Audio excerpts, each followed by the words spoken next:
আমি এ বিয়ে করতে পারবো না। শুধু এই ছেলে কেন, তোমাদের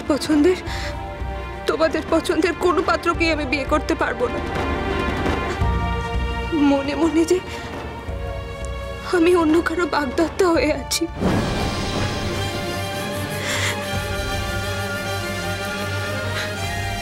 আমি অন্য কাউকে ভালোবাসি মা। মা,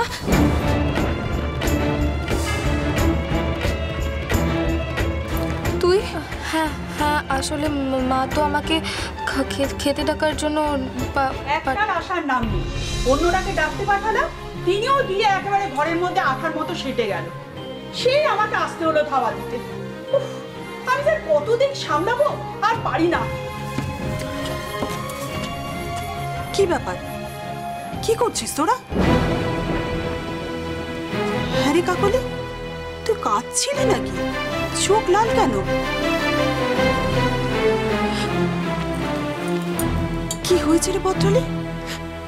মা, আমি আসলে একটা অন্যায় করে ফেলেছি তো, তাই দিদি কাঁদছিল। কি করেছিস?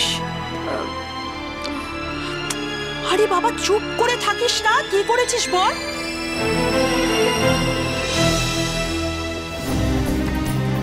ছবিটার কি দোষা করেছিস তোরা? মা, আমি আসলে দিদির হাত থেকে টানা হিচড়া করতে গিয়ে ছিঁড়ে গেছে। ছি ছি ছি ছি ছি ছি ছি ছি, আমি এখন ওদের বাড়িতে কি জবাব দেব? কি অবস্থা করেছিস ছবিটার? সত্যি তোদের আক্কেল বুদ্ধি কবে হবে বলতো? মা, আমি জুড়ে দেবো মা। থাক, অনেক হয়েছে, এখন তাড়াতাড়ি খাবি আয়। মা, আমি আর দিদি একটু পরে যাই না? আসলে দিদির মাথাটা যন্ত্রণা করছিল তো, আমি একটু টিপে দিই। তুমি বাবাকে আর নরু কাকাকে খেতে দিয়ে দাও। তোদের দুজনের যা ইচ্ছে তোরা তাই কর।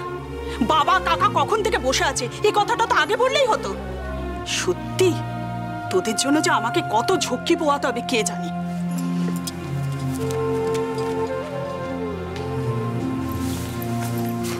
কেন করলি এরকম?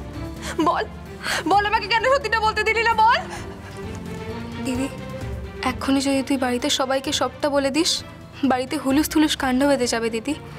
বাবা মা কাকা সবাই মিলে এই ছেলেটার সাথে তোর বিয়ে দিয়ে দেবে। তারপর তুই আর কোনো দিন তোর ভালোবাসার মানুষটার সাথে দেখাও করতে পারবি না। পত্রালি, দোহাই দিদি তোর, আজকের রাতটা চুপ করে থাক। কাল সকালে সবার প্রথমে গিয়ে তোর ভালোবাসার মানুষটার সাথে কথা বল, একটা পথ বের কর। তারপর বাড়িতে এসে মা বাবা সবাইকে সবটা জানা।